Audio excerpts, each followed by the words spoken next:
बीते 4 दशकों से माओवादी आतंक का दंश झेल रहा बस्तर और बस्तर के नागरिक अब वही नक्सल पीड़ित बस्तरवासी बस्तर से निकलकर दिल्ली जा रहे हैं। दिल्ली में अपनी आवाज पूरे देश को सुनाना चाहते हैं, अपनी व्यथा पूरे देश को सुनाना चाहते हैं। साथ ही राष्ट्रपति और केंद्रीय गृह मंत्री से मिलकर यह मांग रखने वाले हैं कि बस्तर को माओवाद नक्सलवाद के आतंक से मुक्त कराया जाए। बस्तर के यही नक्सल पीड़ित बस्तर से निकलकर रायपुर पहुंचे हैं और रायपुर में द नैरेटिव की टीम ने उनसे मुलाकात की। हमने मिलकर उनका दुख दर्द को समझा, उनके पीड़ा को समझा और यह जानने का प्रयास किया कि कैसे माओवादी आतंक ने उनकी जिंदगी को दूभर बना दिया है। हम एक चीज देखते हैं कि जो माओवादी आतंक के शिकार बनते हैं, जो लोग मारे जाते हैं, उनकी कहानी, उनकी कथा वहीं पे समाप्त हो जाती है। लेकिन जो लोग उस माओवादी आतंक को झेल कर भी बच जाते हैं, जी जाते हैं, उनकी कहानी, उनकी जिंदगी कैसे चलती है, यह समझना और जानना बेहद आवश्यक है। हमने ऐसे ही एक बच्चे, जो 2 बच्चे हैं, 2 भाई बहन हैं, उनसे बात की, रामू और राधा। उन्होंने बताया कि कैसे उनके साथ इस हिंसा की घटना हुई। उसके बाद हमने गुड्डू राम लिकाम से बात की, जो अपने एक पैर को इस माओवादी हिंसा में खो चुका है।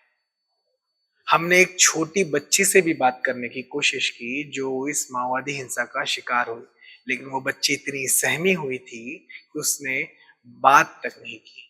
उसके चाचा ने पूरी कहानी बताई कि कैसे उस बच्चे के साथ हिंसा की घटना हुई।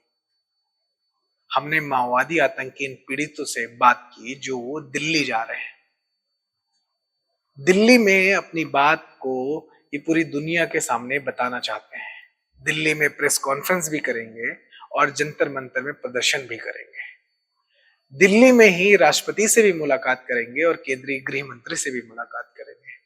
साथ ही जेएनयू में जाएंगे और जेएनयू की हवाओं में पूछेंगे कि बताइए कि हमारा दोष क्या है।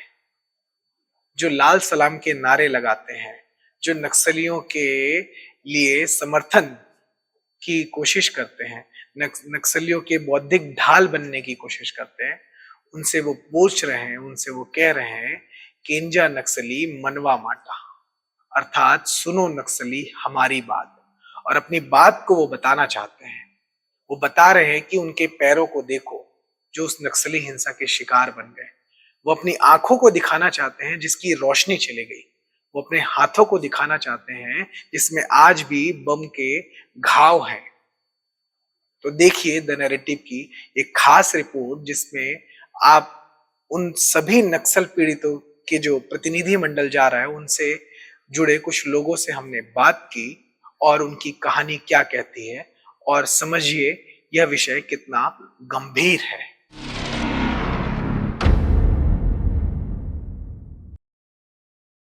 छत्तीसगढ़ के धूर माओवाद से प्रभावित क्षेत्र बस्तर संभाग का एक जगह है अबूझमाड़। इसी अबूझमाड़ को कहा जाता है या माओवादियों का सबसे बड़ा गढ़ है, उनका सबसे बड़ा केंद्र है और उनका ट्रेनिंग कैंप भी यहीं स्थापित है। अबूझमाड़ में ऐसे सैकड़ों गांव हैं। इन गांवों में जो लोग रहते हैं, स्थानीय जनजाति रहते हैं, उनकी जिंदगी कैसी दूभर है, यह देखने के लिए आपको नारायणपुर जाना होगा। नारायणपुर के इन गाँवों के जो बच्चे हैं, जो जवान हैं, जो बूढ़े हैं, जो महिलाएं और पुरुष हैं, वो कहीं न कहीं माओवादी आतंक का ऐसा दंश झेल रहे हैं, जिसे हम कल्पना भी नहीं कर सकते। उसी क्षेत्र से हमारे बीच 2 भाई-बहन हमारे साथ हैं।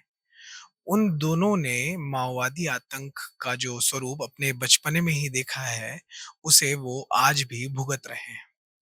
माओवादी आतंक के साए में रहने वाले लोग कहीं न कहीं उस आतंक की पीड़ा को झेल रहे हैं, जो निरंतर उन्हें खाए जा रहा है। आतंक के साए में रहने के कारण इनके अंदर से वो लगातार भय का माहौल, उनके क्षेत्र में भय की स्थिति बनी हुई रहती है। और ये जो 2 भाई-बहन आप मेरे साथ मेरे पीछे देख रहे हैं, इन्होंने माओवादी आतंक का वो दंश झेला है, माओवादी आतंक का वो विकराल रूप देखा है, जिसके चलते इन्होंने अपने शरीर के अंगों को नुकसान पहुँचते हुए अपने सामने देखा है।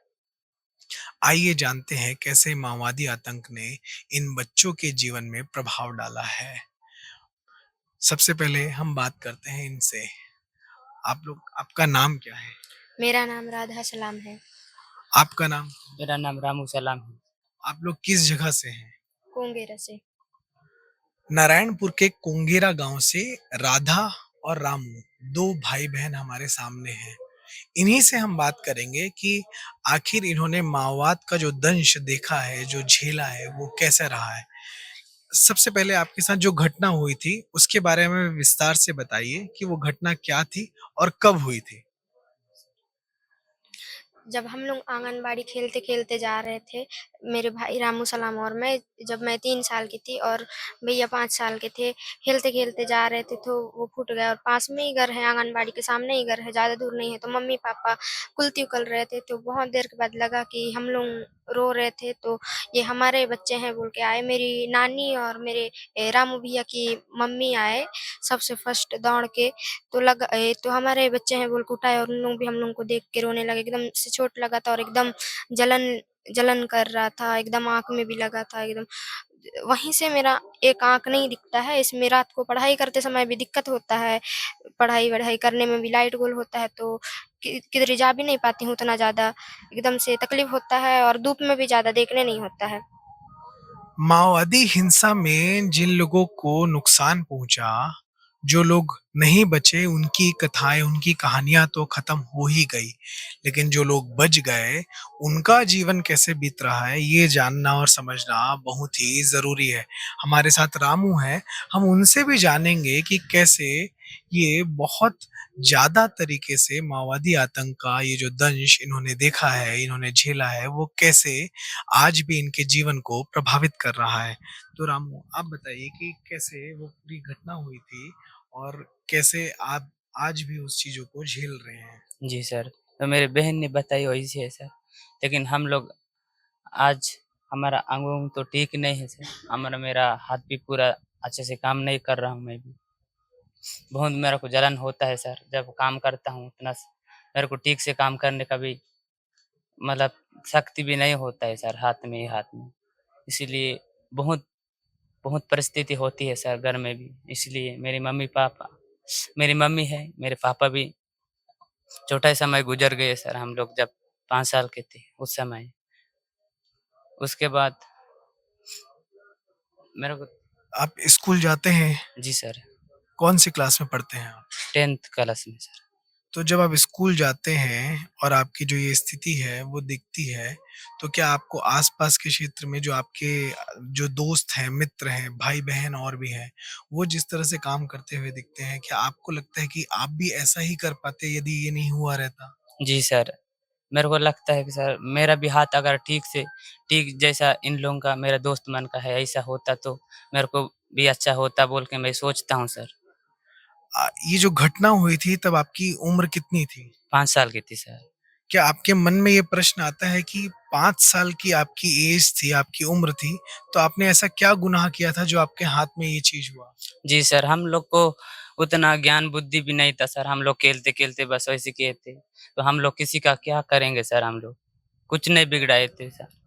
हम लोग के साथ ऐसा हुआ, हम लोग भाई-बहन सर स्कूल जाते समय।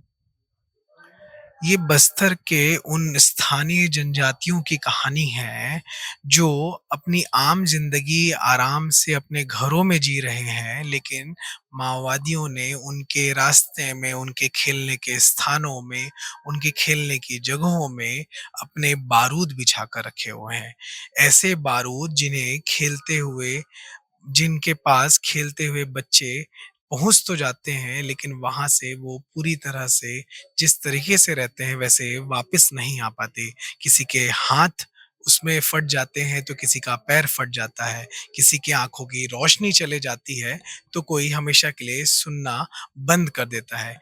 यह बस्तर के उन मासूम बच्चों की कहानी है, जिसे दुनिया को जानना चाहिए, देश को जानना चाहिए और उन कम्युनिस्ट आतंकियों से, माओवादी आतंकियों से पूछना चाहिए कि आखिर इन बच्चों का क्या कसूर था? 3 साल, 5 साल के बच्चों का क्या कसूर था, जो उनके इस आतंक के शिकार बन गए।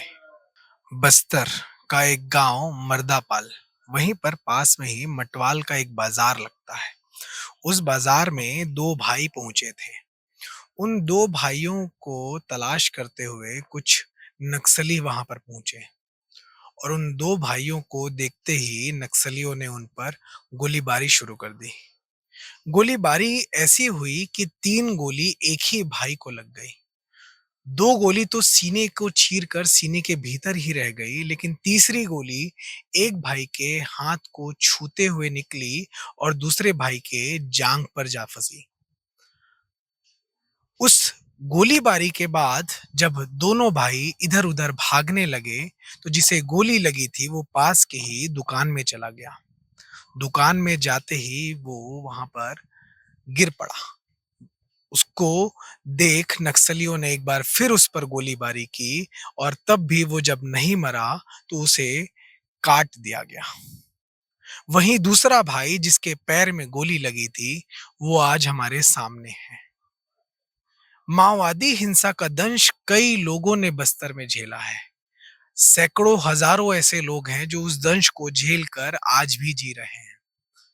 कई ऐसे लोग हैं जो आज सिर्फ शरीर से खड़े हैं, जिनकी आत्मा को नक्सलियों ने मार दिया है।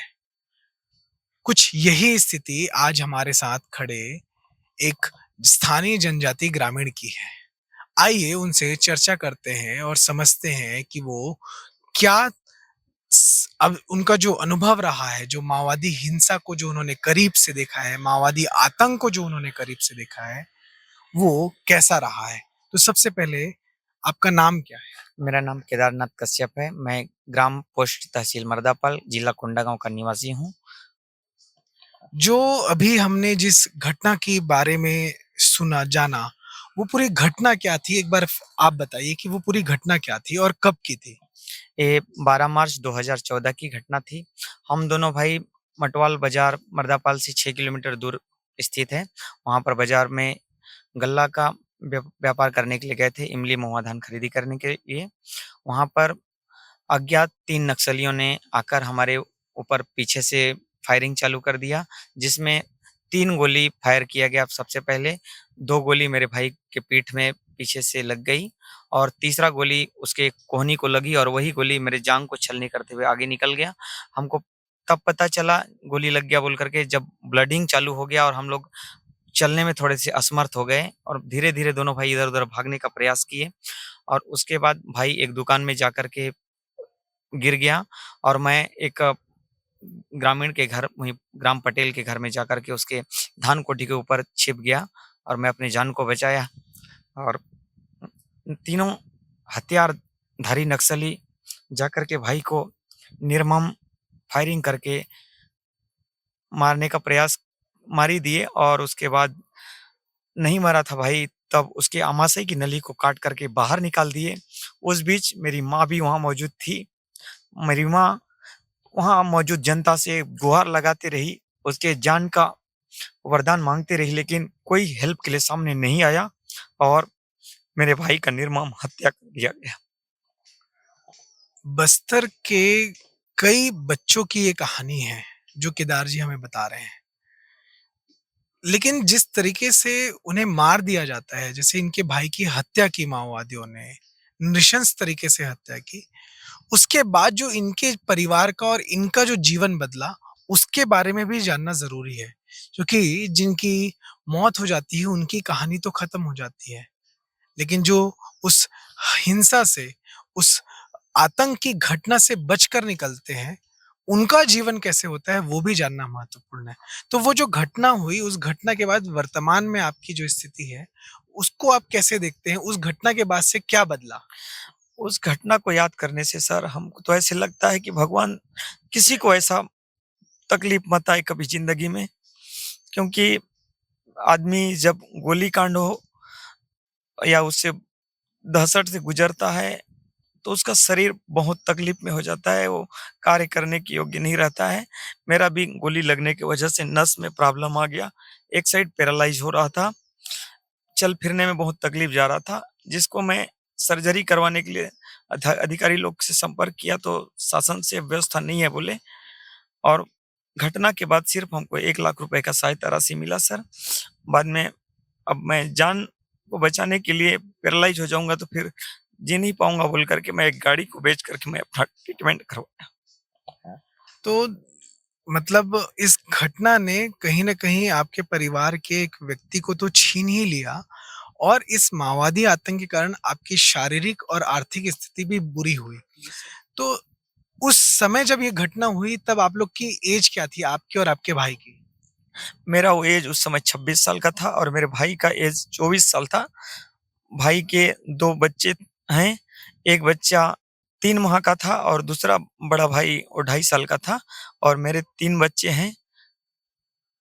जब ये घटना हुई तो उसके बाद आपके मन में क्या एक कभी आया कि हमने आखिर ये क्या गुनाह किया? हमने क्या गलती ऐसी की जिसके कारण हमारे ऊपर ये चीज़ें हुई, हमारे साथ ये घटना हुई या माओवादियों ने हम पर अटैक किया? आपके मन में कभी आया कि हमने ऐसा क्या पाप किया था? मैंने इस चीज़ पूछने के लिए साल भर तक इंतज़ार किया। साल भर तक मेरा बाज़ार हाट पूरा बंद करवा दिए थे माओवादी लोग और 1 साल के बाद मुझे चिट्ठी भेज कर के बुलाए, तो एक पहाड़ में शाम के समय बुला कर के मेरे को बाज़ार हाट करने का सूचना देने के लिए बुलाए और वहाँ पर बोले कि तुम लोग के साथ हमको ऐसा घटना नहीं करना था कि तुम्हारे गाँव के मतलब मुखबिर के कारण हम लोग तुम्हारे ऊपर गलत कदम उठाए और ये हम लोग से धोखा हो गया, इसके लिए हम लोग क्षमा चाहते हैं और हम लोग अगर ऐसा घटना को अंजाम नहीं देते, तो तुम्हारे साथ कहीं और तरह से भी घटना हो सकता था।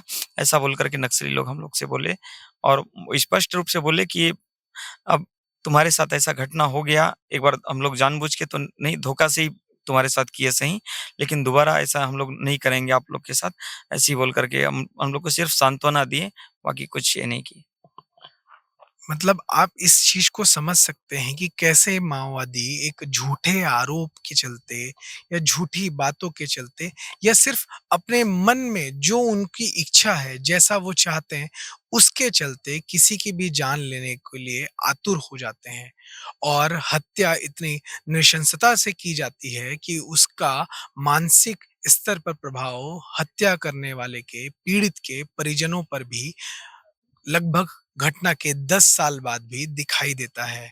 हमारे साथ कोंडा गाँव से केदारनाथ कश्यप जी थे, जिन्होंने पूरी घटना के बारे में इस पूरे आतंकी हमला जो उनके ऊपर, उनके भाई के ऊपर हुआ, उसके बारे में उन्होंने बताया। यह घटना बस्तर के सैकड़ों, हज़ारों लोगों के साथ हर दिन हो रही है। यह बस्तर की पहली और आखिरी घटना नहीं थी। ऐसी घटना बस्तर में रोज हो रही है और बस्तर के लोग उसे रोज झेल रहे हैं, जिसे देश को जानना बेहद आवश्यक है। छोटे बच्चे देश का भविष्य होते हैं। बस्तर में ऐसे कई मासूम बच्चे हैं जो देश का भविष्य बन सकते हैं, लेकिन उन छोटे मासूम बच्चों को माओवादी आतंक के साए में रहना पड़ रहा है। माओवादी आतंक के साए में जीना पड़ रहा है और यही माओवादी आतंक उन छोटे बच्चों का ना सिर्फ बचपना छीन रहा है बल्कि उनके भविष्य को भी बर्बाद कर रहा है। आप कैमरे में इस समय मेरे साथ 2 छोटे बच्चों को देख रहे होंगे। ये 2 छोटे बच्चे माओवादी हिंसा से ग्रसित पीड़ित बच्चे हैं। ये दोनों छोटे बच्चे माओवादी आतंक के साए में जी रहे हैं। ये दोनों वो बच्चे हैं जिन्होंने माओवादी आतंक को इतने करीब से देखा है जिसकी आप और हम कल्पना भी नहीं कर सकते। तो आइए जानते हैं, समझते हैं कि कैसे इन 2 छोटे बच्चों ने माओवादियों के आतंक को झेला है और उसका प्रभाव अभी भी इनकी ज़िंदगी में पड़ रहा है। हमारे साथ इन दोनों छोटे बच्चों के चाचा हैं। हम उनसे बात करेंगे और पूरी कहानी को, पूरे विषय को समझने की कोशिश करेंगे। तो सबसे पहले आपका नाम क्या है? सर मेरा नाम मनीष सिंह हुपेंडी है। कहाँ से हैं आप? मैं अभी वर्तमान में वाला गांव में रहता हूँ, कोलीबेड़ा सेक्टर में। तो वो बीच में ऐसी घटना हुआ था कि बीएसएफ और नक्सली के बीच मुठभेड़ हुआ था, जो उस समय फायरिंग भी हुए थे और मतलब घर से 2-3 किलोमीटर के अंदर में। तो उस समय ना गोला बारूद चला और किसी बीएसएफ का या जो नक्सली का है तो वो मतलब वो बारूद मतलब विस्फोटक सामग्री भस्ट नहीं हुआ था। इस कारण बच्चे लोग ना बकरी चराने गए थे और छोटे-छोटे बच्चे लोग उसका माँ के साथ और खेलते-खेलते उसको घर लेके आए। ये बच्ची भी थी वो जो हाँ। गई थी साथ में, और ये बच्चे नहीं, ये बच्चे लोग घर में थे और वो जो गए थे वो नष्ट हो गए थे वो बच्चे, उसको उठा के लाए, कुछ खेलने का सामग्री करके घर में ला के फेंक दी। तो ब्लास्ट हो गया, उस समय वो बच्चे खत्म हो गए और 2 लोग बच गए। तो उन लोगों को मैं वहाँ से गया और रायपुर के लिए रिफर किया रहा था। वहाँ पे ना गाड़ी का आवागमन नहीं है चलने का, ना रोड का ठिकाना नहीं है, ना कुछ का व्यवस्था नहीं है। वहाँ से 20-25 किलोमीटर प्रतापपुर एरिया पड़ता है, वहाँ से रामपुर से। मतलब आपका कहना ये है कि एक आपके घर की बच्ची जो जंगल में बकरी चराने के लिए गई थी, उसे जंगल में एक पदार्थ मिला, एक सामान मिला, जिसे उठाकर वो ले आई अपने घर, और वो असली में नक्सलियों के द्वारा रखा गया एक बम था, आईडी था, जिसे लेकर वो अपने घर आ गई, और घर में वो बम विस्फोट हो गया, मतलब वो ब्लास्ट हो गया। गेंद समझ के वो फेंक गेंद दिया। समझकर घर में उसे पटकी और उसमें ब्लास्ट हो गया, जिसमें वो बच्ची वहीं पर उसी जगह पर उसका निधन हो गया। ये बच्चे वहीं पर थे उस समय? खेल रहे थे, बच्चे खेल रहे थे दोनों, और एक छोटा सा गुड्डू था वो अंदर में था, उसका दरवाजा बंद था इसलिए वो भी बच गया। 3 लोग बच गए और जो ब्लास्ट किया था वो मृत हो गया। मतलब ये बच्चे भी वहीं पर थे, तो क्या ये बच्चे बोल पाते हैं अभी? अभी बोल नहीं पाए, उस समय छोटे-छोटे थे। तो क्या ये बच्चों को देखकर आपको कभी लगा इनकी किसी हरकतों से, किसी बातचीत से, कि कभी इन बच्चों के अंदर वो डर, वो सहम उसका आज भी है? उनका डर तो अब आज भी नहीं है। आज इनको क्या उस घटना के बारे में पता है बच्चों को? अब बच्चों को उस घटना के बारे में तो पता नहीं, क्योंकि उस समय छोटे थे और क्या सामान था वो खेलने का सामान करके घर में लाके वो बच्ची पटक दी और ये इनके बच्चों के हाथ में कहीं पे चोट आई है, तो आप हाथ में बच्चे चोट आई दिखा, है। आप अपना हाथ दिखा सकते हो आपके हाथ में? ये आप कैमरा से देख सकते हैं कि कैसे छोटे-छोटे मासूम बच्चे इस माओवादी आतंक का शिकार बन रहे हैं। वो बच्चे जो इस देश का भविष्य है, बस्तर का भविष्य है, अपने क्षेत्र का, अपने गाँव का भविष्य है, वो बच्चे माओवादी आतंक के निशाने पर हैं। माओवादी जो कम्युनिस्ट क्रांति लाने की बात करते हैं, वो लाल क्रांति की बात करते हैं, वो लाल सलाम की बात करते हैं। क्या ऐसे छोटे बच्चों को निशाना बनाकर कम्युनिस्ट क्रांति आ सकती है? क्या ऐसे छोटे बच्चों को निशाना बनाकर लाल क्रांति आ सकती है? ऐसे सवाल, ऐसे प्रश्न उन सभी लोगों से पूछे जाने चाहिए जो माओवादियों के मारे जाने पर उन्हें फर्जी मुठभेड़ की बात करते हैं। वो माओवादियों के मानवाधिकार की बात करते हैं, लेकिन जब इन छोटे बच्चों के मानवाधिकार की बात आती है, तो वो चुप्पी साध लेते हैं। यह प्रश्न देश को पूछना चाहिए। बस्तर में बीजापुर एक क्षेत्र है, जहाँ कई ऐसे युवा हैं जो अपने परिवार में एकमात्र कमाने वाले हैं। एकमात्र ऐसे लोग जो रोजी-रोटी कमाते हैं और अपने परिवार का भरण-पोषण करते हैं। उन लोगों को भी माओवादी हिंसा का शिकार होना पड़ा। कुछ ऐसे युवक जिन पर पूरा परिवार आश्रित है, वो लोग आज अपने परिवार पर ही आश्रित हो चुके हैं, और इसका एकमात्र कारण है माओवादी आतंक। ऐसे ही एक युवा जो बीजापुर के हैं, गुड्डू राम लेकाम, वो हमारे साथ हैं। गुड्डू राम लेकाम मिर्च तोड़ने के मजदूरी करने के लिए सीमा से ही लेके तेलंगाना के गांव में जाते थे। वहीं से एक रोज मिर्च तोड़ के वापस आते हुए उनका पैर माओवादियों के द्वारा प्लांट किए गए एक आईडी पर पड़ा, और वहीं पर वो बम ब्लास्ट हो गया। बम पर विस्फोट होते ही उनके एक पैर का पंजरा उड़ गया, और इसके कारण वो आज हमारे सामने एक दिव्यांग के रूप में आपको दिखाई दे रहे हैं। सिर्फ इतना ही नहीं, माओवादियों ने उन पर जब यह आईडी ब्लास्ट हुआ तो उसके बाद माओवादी उन्हें उठाकर ले गए और अपने पास ही रखे, उनका उचित इलाज भी नहीं होने दिया। बाद में शासन प्रशासन ने गुड्डू रामलेकाम का इलाज कराया और अंततः उन्हें अपना एक पैर गंवाना पड़ा। यह पूरी कहानी बस्तर के एक युवा, एक गुड्डू रामलेकाम की नहीं है। ऐसी कहानी कई युवाओं की है। आइए जानते हैं उस पूरी घटना के बारे में और उस घटना के बाद जो उनके जीवन पर प्रभाव पड़ा उसके बारे में। तो आपका नाम? गुड्डू।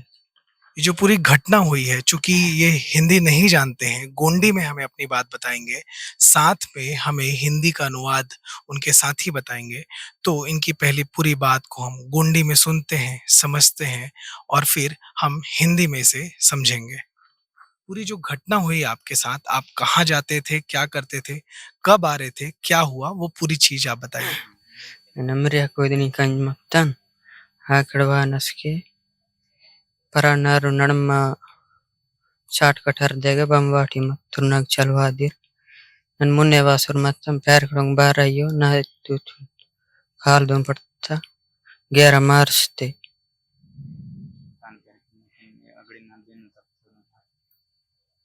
थाना पैर के अगड़िंचा नाटिनो तत्तुरवन बीजापुर अस्पताल तत्तुरा गायवांक बीजापुर तगड़िंचा पुलिस तुर तत्तुर रामकृष्ण रायपुर ये जो पूरी कहानी बता रहे हैं इसे हम हिंदी में समझते हैं कि इनके साथ क्या हुआ था।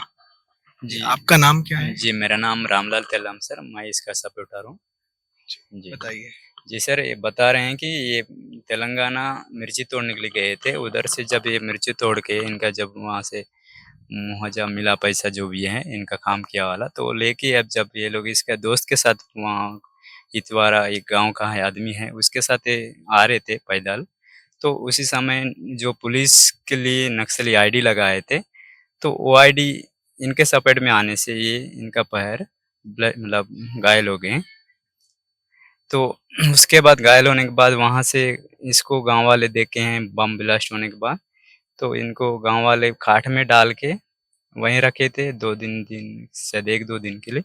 उसके बाद फिर वहाँ से एक हम लोग को पता चला कि हमारे गांव का एक लड़का ऐसा हुआ है, बोलने से फिर इनके फैमिली वाले घर वाले बोले हैं कि हमारा लड़का ऐसा हुआ है, तो हमको एक हमारे पास व्यवस्था था, तो इसलिए इन लोग को सपोर्ट करने के लिए हम लोग एक गाड़ी लेके मोटरसाइकिल लेके हम लोग इनको लेने गए। तो इनका जो गांव जहाँ पे घटना हुआ था सर, तो वहाँ से लेके हम लोग पार्लर लाए, पार्लर में लाके एम्बुलेंस में फ़ोन लगाए, फ़ोन लगाने के बाद पार्लर से फिर वहाँ एम्बुलेंस में फिर बीजापुर लाए हैं। बीजापुर से फिर वहाँ 1 दिन के लिए रखे, शायद नहीं रखे, उसके बाद फिर रायपुर रेफर किए हैं इसको।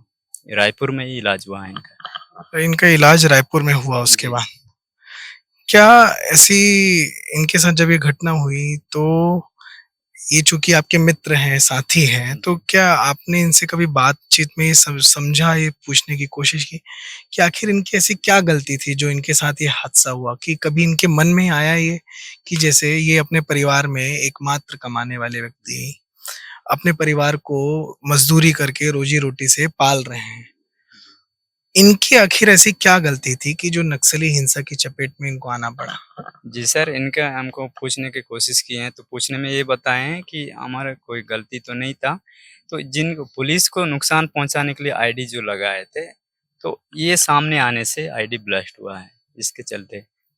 तो मतलब जिस क्षेत्र में अगर कोई एक सामान्य, आप आगे आ जाइए, कोई सामान्य व्यक्ति अगर कमाने खाने के लिए निकल रहा है, किसी एक गांव से दूसरे गांव में जा रहा है, तो रास्ते में जो बारूद का ढेर इन नक्सलियों ने बिछा के रखा है, बारूद का ढेर जो माओवादियों ने जमीन पर गड़ा के रखा है, उसमें आम बस्तरिया, बस्तर का आम जो जनजाति है, वो कहीं न कहीं उसका शिकार बन रहा है। जी। आपको लगता है ऐसा हो रहा है? जी, जी, सेम ऐसा हो रहा है, वाक़ई में ऐसा हो ही रहा है सर।